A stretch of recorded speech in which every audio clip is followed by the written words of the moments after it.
Y le voy a pedir que busque Hebreos capítulo 11. Vamos a leer del versículo 8 al 10. Para este momento en Hebreos, ya para cuando llegamos al capítulo 11, el autor de Hebreos nos ha hablado 4 veces de Abraham. Ha mencionado 4 veces a esta persona llamada Abraham, que se conoce como el padre de la fe. Y no solo eso, sino que en Hebreos 11, que es como la galería de los héroes y heroínas de fe, en ese capítulo de Hebreos 11 se nos muestra que a la mayor cantidad de atención que se le da de toda la gente que se menciona en ese capítulo es a Abraham. Porque Abraham se presenta como el prototipo de alguien de fe, de una persona de fe, el creyente ideal. Básicamente Hebreos nos está diciendo: vuelvan a ver la vida de Abraham y caminen como él, imítenlo, vivan como vivió ese hombre. Así que prestémosle atención y veamos por qué será tan importante vivir como Abraham. Dice Hebreos 11, versículos del 8 al 10. Por la fe Abraham, cuando fue llamado para ir a un lugar que más tarde recibiría como herencia, obedeció y salió sin saber a dónde iba. Por la fe se radicó como extranjero en la tierra prometida y habitó en tiendas de campaña con Isaac y Jacob, herederos también de la misma promesa. Porque esperaba la ciudad de cimientos sólidos, de la cual Dios es arquitecto y constructor. Abraham se nos está presentando como una persona que supo responder a Dios. Dice: por la fe Abraham, cuando fue llamado, salió y obedeció. Pues una persona que sabe responderle a Dios. Y es que Dios llama. Y esto es una de las cosas más increíbles. ¿Por qué es increíble? Porque cuando uno llama a una persona, uno la está invitando a participar en algo de la vida de uno. Es una capacidad que tiene uno para poder relacionarse con alguien. Uno llama a alguien cuando necesita de alguna forma relacionarse con esa persona, ¿verdad? Incluirla en su vida, incluirla en lo que le está pasando en ese momento. Uno llama a alguien para poder traerlo en ese momento de lo que uno está viviendo. Las mamás lo saben muy bien, ¿verdad? ¿Por qué? Porque todo el día sus hijos pasan: mami las medias, mami los pantalones, mami aquí, mami allá. Por eso sus hijos, sépalo, cada hora de la vida, cada minuto, cada segundo, están buscando incluirla en sus vivencias diarias, ¿verdad? Así que por eso sus hijos la llaman y la llaman y la llaman, porque están buscando incluirla. Pero un significado muy interesante, muy bonito de esta palabra llamar aquí en la Biblia es que tiene esa implicación de invitar a alguien. Es también invitar a una persona. Y ahí está lo más impresionante. El entender que Dios es un Dios que llama significa que Dios es un Dios que nos invita a ser parte de lo que Él está haciendo. ¿Qué tan increíble es eso? Dios nos invita a ser parte de lo que Él está haciendo. Imagínense por un momento. Creemos en un Dios que llama. Significa que Dios nos trae, nos invita, llama nuestra atención, captura nuestra imaginación para decirnos: quiero que seas parte de lo que yo estoy haciendo. Qué tan increíble que Dios nos llama. Qué tan increíble que Dios le habla al ser humano y le dice: quiero que seas parte de mis planes, de mis propósitos y de lo que yo estoy haciendo. Qué tan increíble que el ser humano tenga esa capacidad de relacionarse con Dios y de participar de lo que Dios está haciendo. Qué tan increíble es eso. ¿Cómo es que nosotros podemos darle tan poco peso al hecho en nuestra vida diaria, al hecho de que Dios llama? ¿Cómo es que nosotros lo podemos tomar con tanta ligereza a veces? Abraham pudo ver cómo en su vida la gran diferencia estuvo. Ese fue el evento definitivo, el evento que definió toda la historia, toda la vida de Abraham. Dios lo llamó. Y eso es lo que pasa. Dios todavía llama. Y Dios está llamando todavía a cada uno de nosotros. Por algo Abraham se presenta como el creyente ideal, como el prototipo de una persona de fe. Porque a las personas de fe Dios siempre está llamando, Dios siempre está buscando. El asunto es que no siempre estamos escuchando. Y no solo eso, muchas veces resistimos. Muchas veces resistimos al llamado de Dios. A cuando Dios nos quiere involucrar en sus planes y en lo que Él está haciendo. Aun si usted no sabe mucho de la Biblia, tal vez ha escuchado la historia de un chavalo que terminó metido en la panza de un pez. Ese chavalo se llamaba Jonás. Le cuento para que se informe un poquito más. Se llamaba Jonás. ¿Y sabe por qué terminó en el estómago de ese pez en las profundidades de las aguas? Porque estaba huyendo del llamado de Dios. Cuando el ser humano huye del llamado de Dios, resiste al llamado de Dios, su vida termina en un abismo. Su vida termina en las profundidades. Cuando una persona huye de un llamado de Dios, su vida termina mal. Porque el responder al llamado de Dios, ahí está la plenitud de todo ser humano. Hoy en día buscamos, ¿verdad? Siempre hay gente que está constantemente pensando cómo vive una vida más plena, más completa, ¿verdad? Y entonces dicen, bueno, voy a tener una buena dieta, voy a ejercitarme, voy a leerme un libro nuevo cada mes, ¿verdad? Y se ponen todas esas cosas para como vivir una vida más plena. Le voy a decir algo, nadie vive una vida plena si no responde sí a la voz de Dios que le está llamando. Nadie. La plenitud del ser humano está en responder sí al llamado de Dios. Ahí está la plenitud de la vida humana. Responderle sí al llamado de Dios. Porque todos fuimos creados para seguir la voz de nuestro Creador. Y ningún ser humano va a encontrar plenitud, realización, algo completo en su vida si primero no aprende a escuchar y a seguir la voz de Dios. A veces la resistimos también como este hombre llamado Jeremías. Fue otra persona que resistió la voz de Dios. Dios lo había llamado y puso sus palabras en su boca y le dijo, habla Jeremías. Y Jeremías dijo, no quiero. No quiero y nadie me va a obligar a hablar. Y Dios le dijo, pero te llamé, pero te puse con un propósito. Pues usted ni nadie me obliga. Y se cayó. Y dice la Biblia que Jeremías, el momento en que se dio callarse, resistir a lo que Dios estaba hablando y diciendo, dice, empecé a sentir dentro mío como un fuego que ardía profundo en mis huesos. Traté de resistirlo y no pude. Porque cuando Dios llama, algo empieza a arder en nuestros corazones. Cuando Dios llama, algo empieza a quemar en lo profundo nuestro. Cuando Dios llama, algo empieza a encenderse dentro del alma humana. Porque está escuchando la voz para la cual fue creado es para escuchar. Porque está siendo parte de aquello que fue el propósito por el cual fue traído a esta tierra. Para seguir la voz de ese creador. Por lo tanto, cuando Él habla, algo empieza a arder dentro de nosotros. Y Jeremías decía, uy, me quemo. ¿Por qué? Porque estaba resistiendo a ese llamado de Dios y algo empezó a arder dentro de él. Es clave para cualquier persona responder a ese llamado de Dios. Y sabe, cuando hablo de llamado no estoy hablando nada más de estar haciendo algo en la iglesia, o que obviamente incluye eso, sino que lo que estoy diciendo es que tenemos que aprender a ser personas con vocación, que viven con llamado en la vida, que vivimos con llamado en la vida. Que hacemos las cosas por llamado, porque hay personas aquí que han sido llamadas a un aula de un colegio, a hacer luz en medio de ese colegio, en esa comunidad donde Dios te puso como educador. Hay personas aquí que Dios ha llamado a las instituciones públicas para hacer la luz de Cristo en medio de ellas. Hay personas que Dios ha llamado para poder brillar, porque tienen una vocación para ayudar a otros a mejorar su salud física, para ministrar la vida de otros mientras están recuperándose de traumas físicos o de cosas que han vivido. Hay llamados que Dios pone en cada ser humano, y la plenitud del ser humano está en escuchar y responder a ese llamado de Dios, sea donde sea, lo que sea que el Señor haya puesto. Podrá ser parte de ese grupo de padres en la escuela de tus hijos. Podrá ser parte de ese grupo de vecinos ahí en el barrio donde vives. Pero de alguna forma o de alguna manera, Dios está constantemente llamando. El problema es que Dios llama, pero nosotros no necesariamente escuchamos. Y esa es la gran tragedia. Una voz que está llamando, pero que no haya alguien dispuesto a escucharla.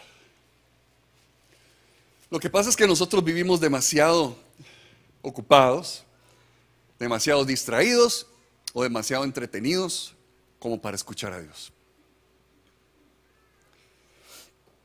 Vivimos demasiado ocupados, demasiado distraídos o demasiado entretenidos como para escuchar a Dios. Dios habla, pero no le prestamos atención. Dios habla, pero no lo escuchamos, lo ignoramos. Dios habla y qué desconsiderado Dios con todas las series nuevas que sacó Netflix y que yo tengo que sacar ahí de mi lista de cosas para ver. Y Dios interrumpiendo, hablándole a uno. No, hombre, que falta de respeto. Estamos tan distraídos por el día a día, tan ocupados con el día a día, tan entretenidos con el día a día, que no podemos detenernos para escuchar que hay una voz que está susurrando a nuestro oído, que hay una chispa que quiere encender una llama dentro de nuestro corazón, pero nosotros simplemente la ignoramos. Que hay una chispa que quiere encender una llama dentro nuestro y nosotros simplemente miramos hacia otro lugar. Y si es básico para la plenitud del ser humano escuchar la voz de su creador que le está llamando, entonces una de las habilidades básicas que todo ser humano necesita desarrollar es cómo escuchar esa voz y cómo responder a esa voz. A mí me gusta mucho como lo puso San Ignacio de Loyola. Él desarrolló toda una espiritualidad, ¿verdad?, que se conoce como la espiritualidad ignaciana. Y él básicamente habla de dos sentimientos a los cuales nosotros tenemos que aprender a responder y a discernir en nuestra vida.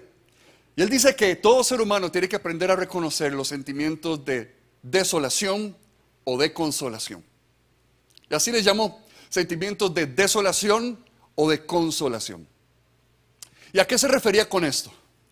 A que un sentimiento de consolación para el alma humana viene cuando yo tomo una decisión, cuando yo hago algo, cuando yo doy un paso en mi vida y digo, uy, Dios está aquí. Dios está caminando conmigo. Tengo esa certeza que Dios está aquí. Que en esta decisión Dios se está moviendo. Que Dios está conmigo en medio de lo que estoy haciendo. Es una consolación para el alma humana. Pero el sentimiento de desolación es todo lo contrario. Es cuando yo tomo una decisión, cuando yo doy un paso en mi vida y de repente viene ese terror de decir, ¿qué hice? Dios no está aquí. ¿Qué hice? Estoy actuando en contra de Dios. ¿Qué hice? El Espíritu Santo me está convenciendo de pecado. El Señor no está aquí en lo que yo estoy haciendo. El Señor no es parte de esta decisión que yo tomé. No es parte de esto que decidí hacer en mi vida. Toda persona necesita aprender a escuchar y a discernir esos momentos de consolación. Dios está en medio de esto. Y de desolación, Dios no está acá. Y si Dios no está acá, es hora de salir corriendo.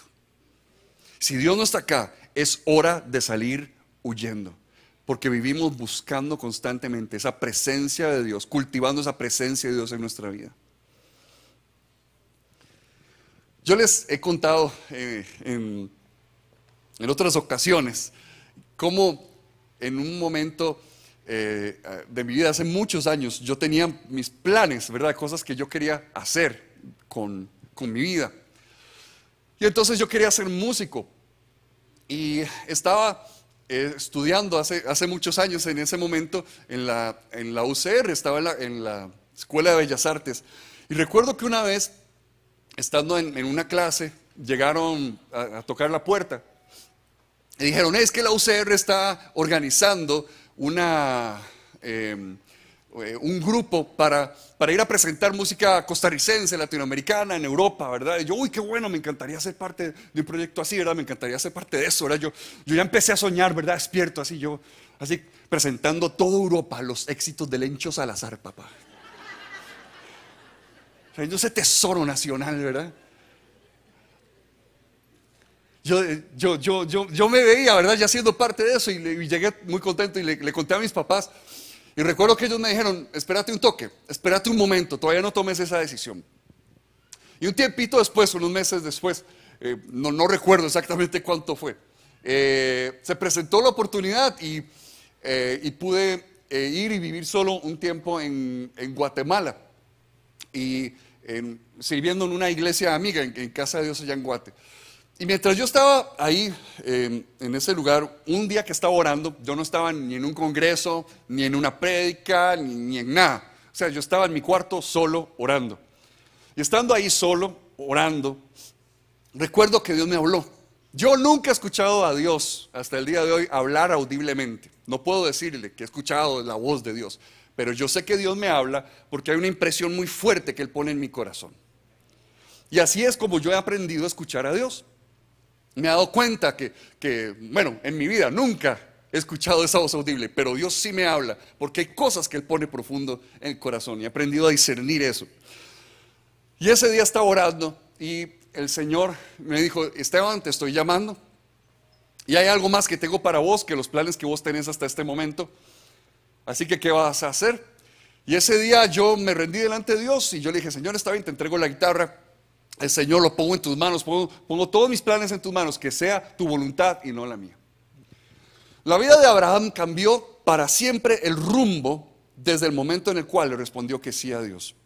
Mi vida cambió para siempre el rumbo desde el momento en que le respondí que sí a Dios, al llamado de Dios. Yo ya era cristiano, yo estaba bien portado, yo estaba sirviendo en una iglesia, yo ministraba, yo era parte de la iglesia, pero aún así había un llamado específico que Dios tenía para mi vida, al cual yo tenía que responderle, sí o no.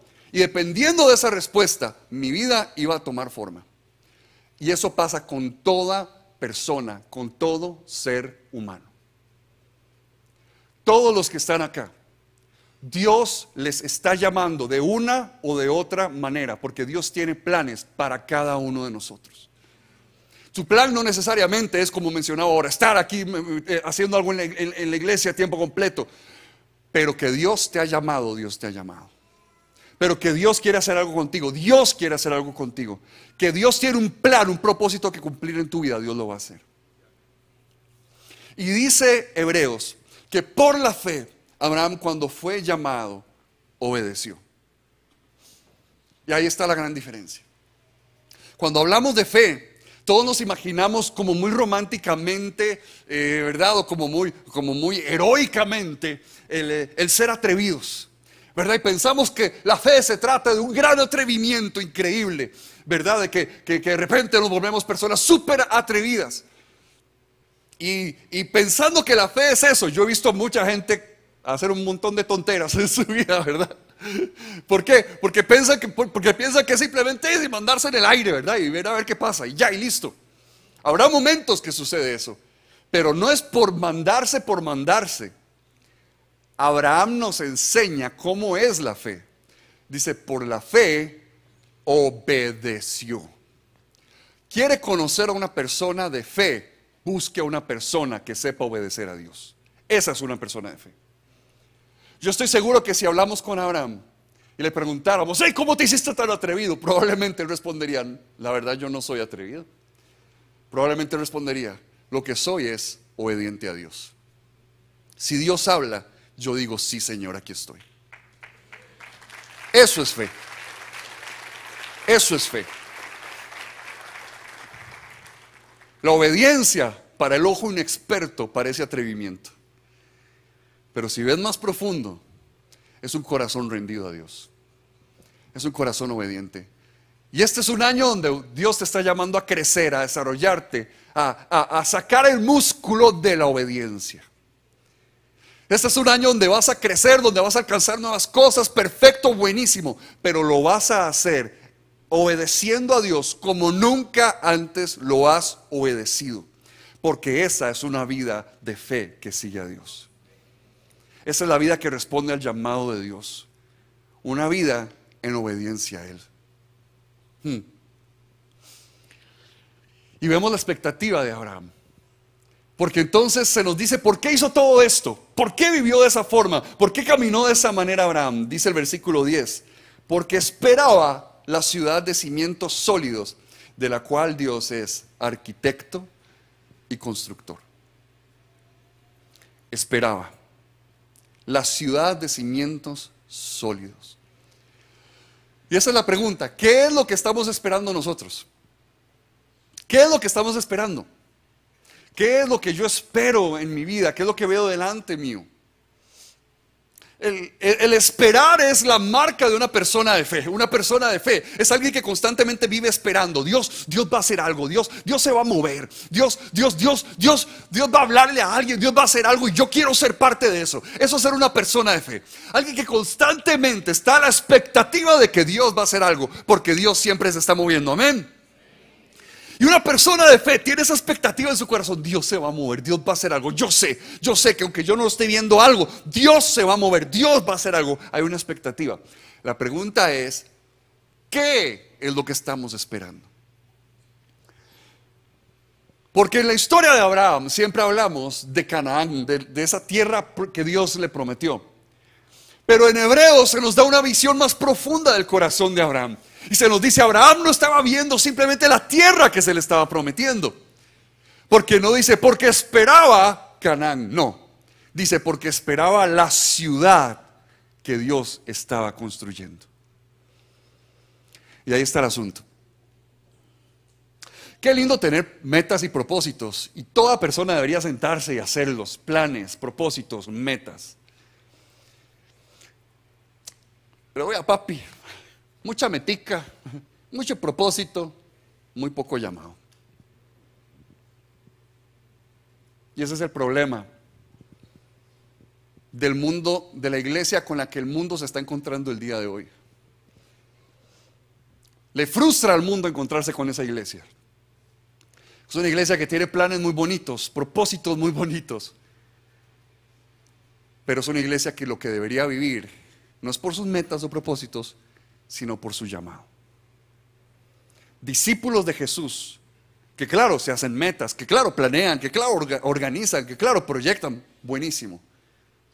Pero sobre toda meta, sobre todo propósito, somos gente de llamado. Y ahí es donde hizo la diferencia lo que Abraham esperaba. Abraham no esperaba Canaán. Y cuando nosotros somos gente de fe, tenemos que aprender a desarrollar una visión bifocal. Tenemos que aprender a ver el Canaán, la meta, lo que tenemos hacia donde nosotros vamos. Él se trazó la meta de llegar a la tierra que Dios le prometía. Ese era su Canaán. Pero no solamente tenía la visión puesta en esa meta, en ese propósito muy inmediato que tal vez tenía delante suyo, sino en la ciudad que Dios estaba edificando. La ciudad cuyo fundamento es eterno. Y eso es lo que nosotros deberíamos aprender a ver. Más allá de ver nuestras metas, veamos nuestras metas. Veamos los propósitos, cosas que Dios ha puesto en nuestro corazón, porque Dios se va a mover ahí a través de eso, por supuesto. Pero estamos construyendo algo con un fundamento eterno. Vemos mucho más allá de la meta para ver los propósitos y planes que Dios está cumpliendo. Es una visión capaz de ver más allá y de ver acá. Una visión que por ver esto no pierde de vista nunca aquello. Hoy el mundo construye castillos de arena constantemente. Pasan horas, días, años de su vida construyendo algo que desaparece. Un castillo de arena, usted lo levanta, usted se pegó todas las oleadas, se sudó todo, ¿verdad? Y al par de horas ya no existe, ya no está. Una ola viene y lo arrasa, se lo lleva, el viento sopla y ya no está.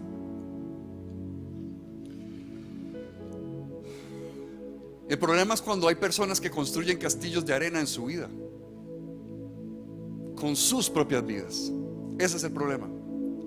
Cuando hay personas que construyen castillos de arena en su vida y en su corazón. Y ese es el problema. Dios te ha llamado a tener más que una carrera. Dios te ha llamado a tener un llamado, una vocación. Dios te ha llamado a tener más que metas y propósitos. Dios te ha llamado a tener un llamado. ¿Qué es lo que estás esperando? Esa es la gran pregunta. Porque Abraham esperaba eso eterno que Dios está construyendo. Dios no te está poniendo en este mundo para que construyas castillos de arena, sino ciudades de fundamento eterno, lo que Dios está construyendo. Hay tesoros que tienen tanta consecuencia para la historia humana, para las personas a tu alrededor, para la historia de la gente que vive en tu barrio, la gente que trabaja contigo. Hay cosas de una consecuencia tan profunda que Dios quiere hacer a través de tu vida, pero nunca lo vas a ver si tus ojos están puestos en lo inmediato, en el Canaán. ¿Qué estás viendo? ¿Para qué estás trabajando? ¿Hacia dónde estás corriendo? ¿Qué estás haciendo? Porque Dios nos ha llamado a construir con llamado, a edificar con llamado. Lo que vamos a construir tiene un peso diferente, tiene una estatura distinta. Lo que vamos a construir tiene una dignidad distinta. ¿Por qué? Porque está dentro de los planes de Dios, porque va de acuerdo a los propósitos de Dios, porque va de acuerdo a lo que el Señor está haciendo. Más allá que nuestras metas, propósitos y planes, somos gente de llamado. Y por eso, unos versículos después, dice en Hebreos 11, versículo 16: antes bien, anhelaban una patria mejor, es decir, la celestial. Y por lo tanto Dios no se avergonzó de ser llamado su Dios, y les preparó una ciudad.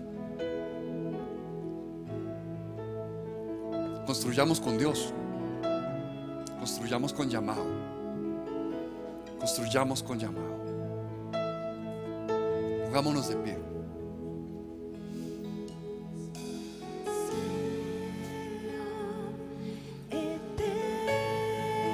El llamado es algo que a veces no se puede poner en palabras, cuesta explicarlo, porque de verdad es algo como que Dios enciende en el corazón y uno no sabe exactamente para dónde va o qué es lo que Dios quiere hacer. Porque Dios nos llama y somos como Abraham, le seguimos pero no sabemos exactamente a dónde es la tierra a la que nos está llevando. Y por eso preferimos la seguridad de las metas y los planes que hacemos, porque eso sí nos dicen a dónde vamos. El llamado no necesariamente nos da esa claridad exacta, pero las metas y los propósitos son castillos de arena si no tienen la consistencia de que solo un llamado puede dar, que solo una vocación dada por Dios puede dar.